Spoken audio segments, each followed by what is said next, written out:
कि उन्होंने आपकी वो तरबियत की, आपको वो तालीम फराम की कि आज आप मेरिट के ऊपर इस आला मनसब के ऊपर फाइज होने जा रही हैं।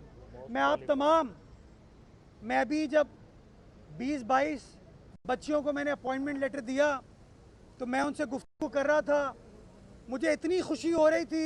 किसी ने MSc किया हुआ है, किसी ने मास्टर्स किया हुआ है, किसी ने इंजीनियरिंग की हुई है, कोई डॉक्टर है, किसी ने तफसीर पढ़ी है। इतनी क्वालिफाइड बच्चियां हमारे पास हमारे मुआशरे में मौजूद हैं जिनको सिंध हुकूमत ने उनकी मेरिट को समझते हुए IBA के ज़रिए एक शफाफ अंदाज से भर्ती किया और आज माशाल्लाह आपको वो अपॉइंटमेंट लेटर्स मिल रहे हैं। लेकिन आज आपका वो आधा काम हुआ है। आधा काम इसलिए कि आपने तालीम हासिल कर ली, तालीम हासिल करने के बाद आप इस आला मनसब के ऊपर फाइज हो गई हैं।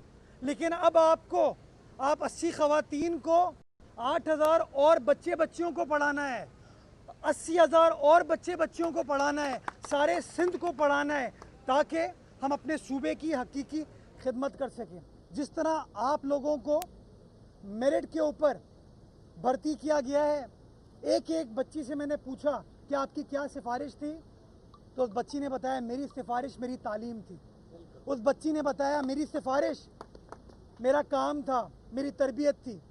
और मैं समझता हूँ आप लोगों के ऊपर एक बहुत बड़ा बर्डन है कि जिस तरीके से हुकूमत आपको आगे लेकर आई है, आप इस बर्डन को डिस्चार्ज करें कि एक आम बच्चे बच्ची को, एक गरीब के बच्चे बच्ची को जो इन सरकारी स्कूल्स में आता है, उसको ऐसी तालीम फराम करे कि वो बच्चा बच्ची आगे बढ़ के आला तालीम हासिल कर सके, मास्टर्स कर सके, PhD कर सके, तफसीर की तालीम ले सके और आगे चलकर हमारे प्यारे सिंध की, प्यारे पाकिस्तान की सही मानों में हकीकी खिदमत कर सके। तो इस काम में क्या आप हमारे साथ हैं?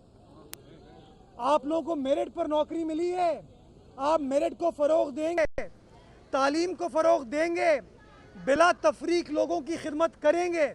अल्लाह ताला आपकी मदद फरमाए, हुकूमत आपके साथ खड़ी है, हम आपके साथ खड़े, इंशाल्लाह मिलकर अपने सूबे की खिदमत करेंगे और ये जो तालीम और तरबियत का सिलसिला है इसको इसी तरीके से जारी और सारी रखेंगे। मैं मीडिया के तवज्जुह से बताना चाहूँगा कि सारे सूबे में तकरीबन 40 से 50 हज़ार टीचर्स सिंध हुकूमत ने शफाफ तरीके से IBA के ज़रिए भर्ती किए। ये बिलावल भुट्टो जरदारी साहब की कमिटमेंट है मेरिट के साथ, ये कमिटमेंट है सिंध की आवाम के साथ कि लोगों को किस तरीके से शफाफ अंदाज से मेरिट के ऊपर रोज़गार मिलना चाहिए और रोज़गार अल्हम्दुलिल्लाह मिल रहा है।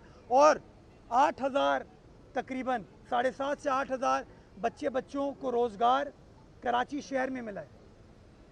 और मुझे बताया गया है, जो कि मैं मीडिया के तवज्जुह से और उजागर करना चाहूँगा, कि हमारे मुआशरे के बारे में लोग नेगेटिव बातें बड़ी करते हैं। मजॉरिटी जो नौकरियां मिली हैं ये लड़कियों को मिली हैं। ये इसके लिए मैं समझता हूँ आप तमाम लड़कियां, ख़वातीन, माएँ बहनें मुबारकबाद के मुस्तहिक हैं। ये शो करता है कि आप लोग किस तरीके से मेरिट के ऊपर आगे बढ़ रहे हैं।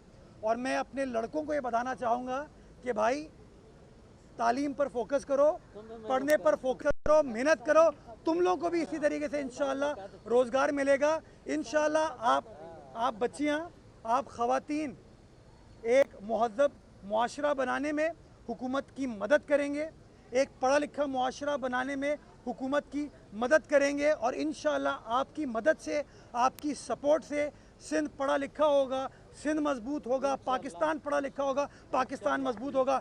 पाकिस्तान जिंदाबाद। साहब, आपने लड़कियों की बात की, लड़के आप भी हैं लेकिन होने आ रहे हैं आप भी ये तो पता, कोई भी जैसे कि ये टीचर आए हैं, इनके सरबराह हैं और कोई भी इदारा सरबराह के बगैर नहीं चल सकता। मैं बहनों से माफ़ी चाहता हूँ, एक सियासी सवाल पूछ रहा हूँ आपकी इजाज़त से।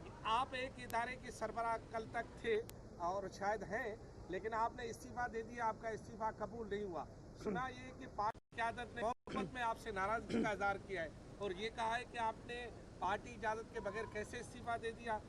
ये पार्टी, यही पार्टी आपको आगे लेकर आई है और आपको आगे लेकर जाएगी। क्या पार्टी की ये बात आप, पहले सवाल तो होने दो ना, क्या पार्टी की ये बात आप रखेंगे या नहीं? जी सर, इसी से आपका फैसला कानून के मुताबिक है या ज़मीर के मुताबिक है?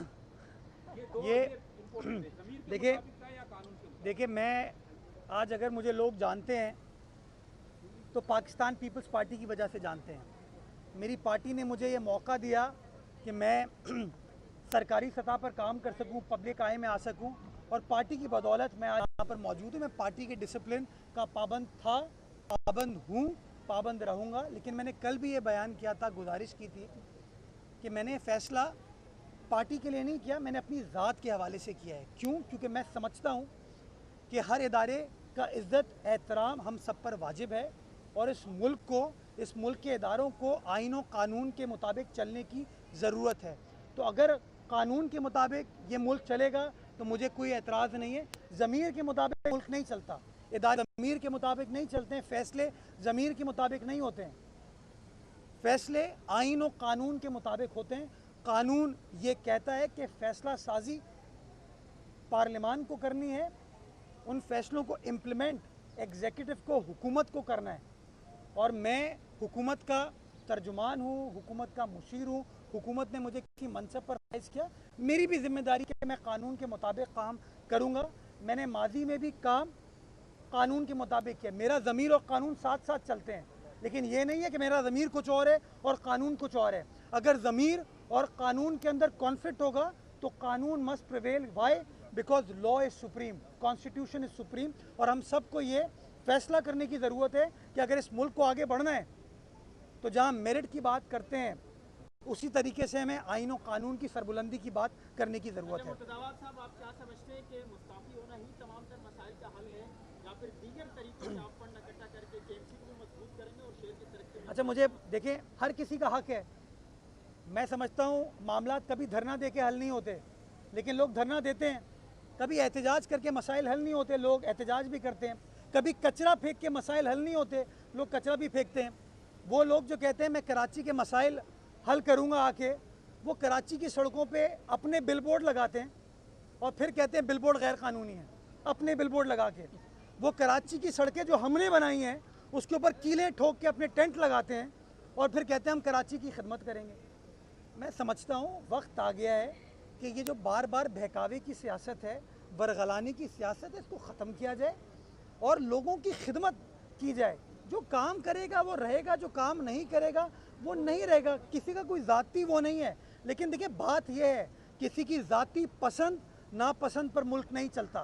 कानून के मुताबिक चलना है, आइन के मुताबिक चलना है। अगर बल्दियाती इदारों को चलना है तो बल्दियाती कानून, सिंध लोकल गवर्नमेंट एक्ट के तहत चलना है। अगर बल्दियाती इदारे कानून के मुताबिक आज से 14 साल पहले एक टैक्स लगाते हैं जो कि आज भी चल रहा है, जो मुत्तहिदा कौमी मूवमेंट के ज़माने में लगा, मुत्तहिदा कौमी मूवमेंट ने उसको चलाया और लोगों ने भी इसको चलाया, तो आज अगर मुर्तज़ा वहाब उस टैक्स को कम करके 5,000 रुपये को कम करके 50 रुपये पर लेकर आता है और कहता है कि ये पैसा किसी की जेब में नहीं जाना चाहिए, केएमसी के अकाउंट में जाना चाहिए, तो मैं समझता हूँ मैं कानून के मुताबिक ये फैसला दुरुस्त है, क्योंकि कानून इस बात की इजाज़त देता है कि बल्दिया उज़्मा कराची ये फैसला कर सकती है। और अदालत ने कल बरमला कहा कि अगर केएमसी टैक्स लगाना चाहती है, उसने लगाया, केएमसी खुद इकट्ठा करे लेकिन के इलेक्ट्रिक के ज़रिए इकट्ठा ना करे। तो मेरे भाई, पसंद नापसंद पे चीज़ें नहीं चलती। मेरा आपसे बड़ा डिफरेंस ऑफ ओपिनियन हो सकता है, मेरा जमात इस्लामी से बड़ा डिफरेंस ऑफ ओपिनियन हो सकता है, लेकिन इसका मतलब ये नहीं है कि मैं कह दूं कि जमात इस्लामी को सियासत करने का कोई हक नहीं है।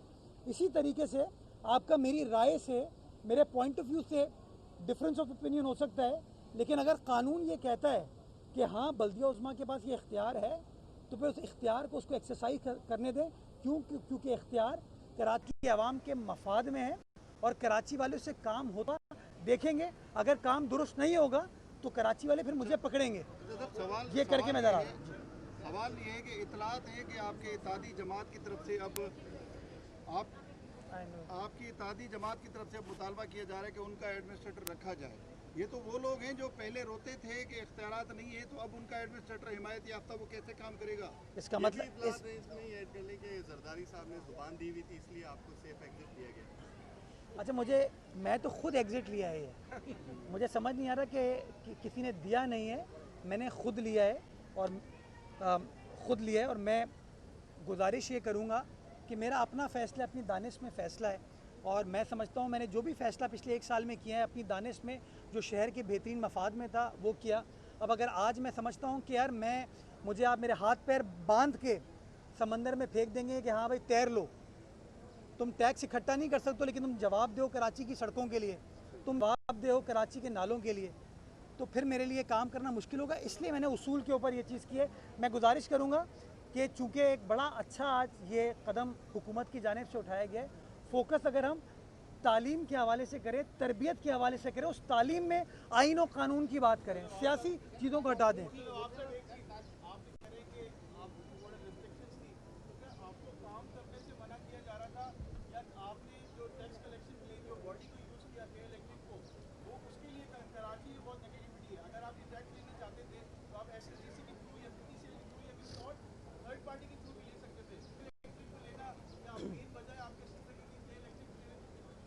देखिए, मुझे कल अदालत ने कहा कि टैक्स तो आपने लगाया हुआ है, टैक्स में हमें कोई एतराज़ नहीं है, टैक्स तो लगा चला आ रहा है, आप के इलेक्ट्रिक से ना करें। ये देखें, अब ये मंतक अदालत की है, ये मंतक आपको अदालत से पूछना चाहिए। और मेरी बात सुने ना, इसलिए मैं गुजारिश कर रहा हूँ कि फ़ैसले मंतक पे नहीं होते, फ़ैसले कानून के मुताबिक होते हैं। और अगर कानून ये कहता है कि वसीम अख्तर साहब के ज़माने में एक प्राइवेट कंपनी वो टैक्स इकट्ठा कर सकती है, तो मुर्तज़ा वहाब के ज़माने में वो पब्लिक लिमिट कंपनी क्यों नहीं कर सकती, जिसके ऊपर वफाकी हुकूमत रेगुलेट करती है, उसकी नुमाइंदगी भी मौजूद है और कराची के शहरी उसके बोर्ड पर भी मौजूद है, ट्रांसपेरेंट अंदाज से होगा। तो मैंने अपनी दानिश में फ़ैसला किया। तो ये मंतक समझ नहीं आती कि टैक्स ठीक है, टैक्स लगा लें आप, लेकिन टैक्स इकट्ठा करने का तरीक़ाकार दुरुस्त नहीं है। तो मैं ये समझता हूँ कानून के तालिब इल्म की हैसियत से, और इसीलिए मैं इन बच्चियों को भी कह रहा था कि जब हम मेरिट को फ़रोग़ देने की बात करते हैं, हम आइन और कानून की सरबुलंदी की बात करते हैं, तो आइन और कानून में लिखा हुआ है, कानून में लिखा हुआ है कौन सी चीज़ किस तरीके से होगी। अब उसको अगर 40-50 लोग आके रोक दें तो आप मुझे बताइए काम कैसे होगा। लोग मुझसे सवाल पूछते हैं सड़क टूटी हुई है, लोग मुझसे सवाल पूछते हैं स्ट्रीट लाइट बंद है, लोग मुझसे सवाल पूछते हैं कि नाला क्यों ओवरफ्लो कर रहा है। तो मुझे ये हक होना चाहिए कि मैं फिर फ़ैसला साजी भी उस तरीके से कर सकूं। मुझे दुख इसलिए हुआ कि मैंने 1 साल लगाया इस काम को करने में और तमाम कानूनी तकाज़ों को पूरा किया। मैं चाहता तो आपको ठेका दे देता ये, लेकिन मैंने नहीं दिया। मैंने कहा नहीं, ट्रांसपेरेंसी भी पैरामाउंट। जैसे इन बच्चियों को ट्रांसपेरेंट अंदाज से IBA के ज़रिए हम दे रहे हैं। अब कल को कोई बंदा खड़ा हो जाएगा और वो कहेगा ये टेस्टिंग आपने IBA के ज़रिए क्यों कराई है, इसको आपने फ़लाँ कंपनी के ज़रिए क्यों नहीं कराई। और भाई हुकूमत का इस्तेहकाक के कानून के मुताबिक किसी अच्छे इदारे से काम कराना उन्होंने कर दिया। तो फ़ैसला साजी जो है ना, वो हुकूमत का काम है, वो फ़ैसला हुकूमत को करने दें।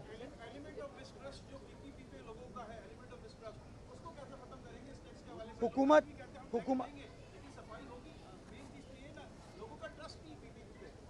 अच्छा, अदालतों से लोगों को इंसाफ नहीं करता तो लोग क्या अदालत में केस फाइल नहीं करते? आखिर में आपको इंसाफ अदालत से ही मिलना है। देर सवेर होती है, लेकिन तब भी आप अदालत जाते हैं ना। आपको पता है ना, आप केस फाइल करते हैं, सूट फाइल करते हैं, 15,000 रुपये कोर्ट फी जमा कराते हैं कोर्ट के अंदर। 20-20 साल केस को फैसला होने में लगते हैं, कभी कभार 5-5 साल 2-2 साल भी लगते हैं। लेकिन आप उसका मतलब ये नहीं आप अदालत ना जाएं, आप अदालत जाते हैं क्यों? क्योंकि तरीका यही है। तो कानून को फॉलो करें, कानून जो कहता है उसको अगर हम फॉलो कर लेंगे तो मैं समझता हूँ हमारे तमाम मसाइल हल हो जाएंगे कानून के मुताबिक। जी काजी साहब, ये काजी साहब सीनियर हैं।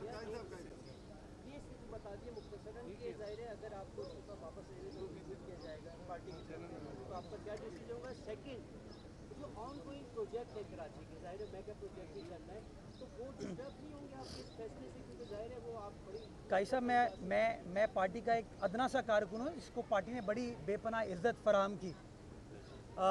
जो भी पार्टी का जब भी फैसला हुआ है मैंने उसको कबूल किया। जो पार्टी के अहकामात होते हैं मैं उनको फॉलो करता हूँ।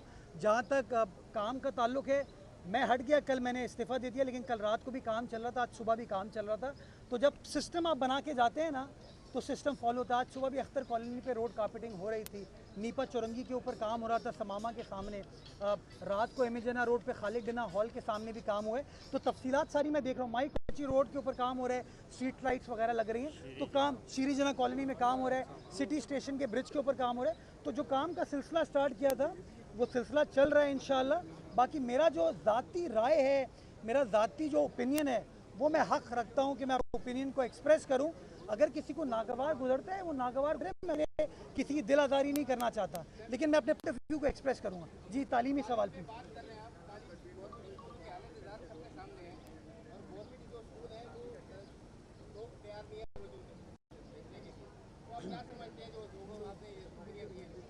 मुझे बड़ा देखें, आपने बड़ा अच्छा सवाल किया।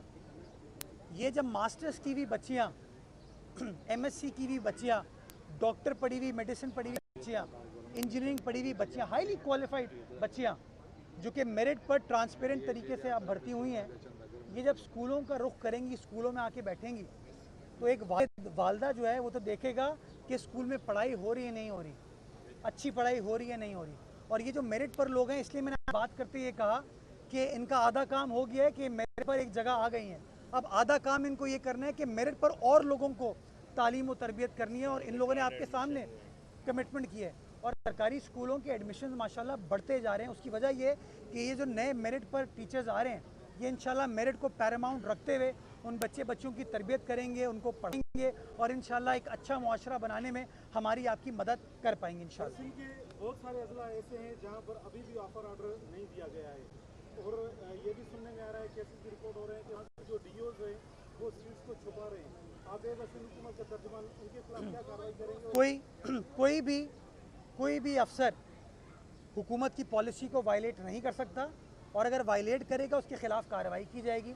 आपके सामने है, आज किसी पोशीदा तरीके से कमरे में बंद करके किसी को ऑफर ऑर्डर्स नहीं दिए गए, सबके सामने दिए गए और मेरिट पर मीडिया को भी बुलाया गया। इससे पहले लियारी में भी ये चीज़ हुई, डिस्ट्रिक्ट ईस्ट में भी ये चीज़ हुई थी।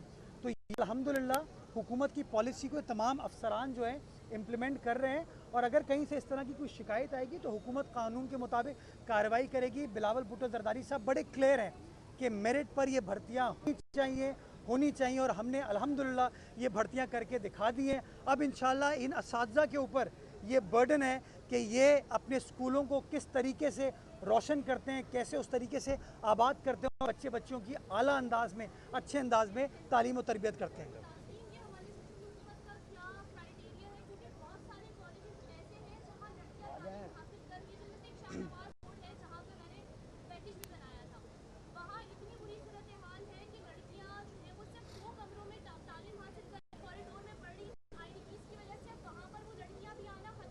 ये this is a very good question that you asked. इसके अंदर हमने किया यही है कि हमारे यहाँ तकरीबन कोई 42 इस तरह के रिलीफ कैंप्स थे। हमने उनको मर्ज करके एक रिलीफ कैंप बनाने का फ़ैसला किया। मलीर में उसके ऊपर काम चल रहा है, आइंदा चंद हफ्तों में वो काम मुकम्मल हो जाएगा और इंशाल्लाह इन तमाम IDPs को हम उस एक सेंट्रलाइज रिलीफ कैंप में मुंतकिल कर देंगे। उसके बाद ये जो स्कूल कॉलेजेस के अंदर IDPs को रखा गया है उनको वहाँ से हटा के उस रिलीफ कैंप में मुंतकिल कर दिया जाएगा, और जहाँ जहाँ डिस्ट्रिक्ट में पानी नीचे आता जाएगा तो उन तमाम IDPs को उनके अपने अपने रिस्पेक्टिव डिस्ट्रिक्ट में उनके घरों में इंशाल्लाह मुंतकिल कर दिया जाएगा। Thank you very much.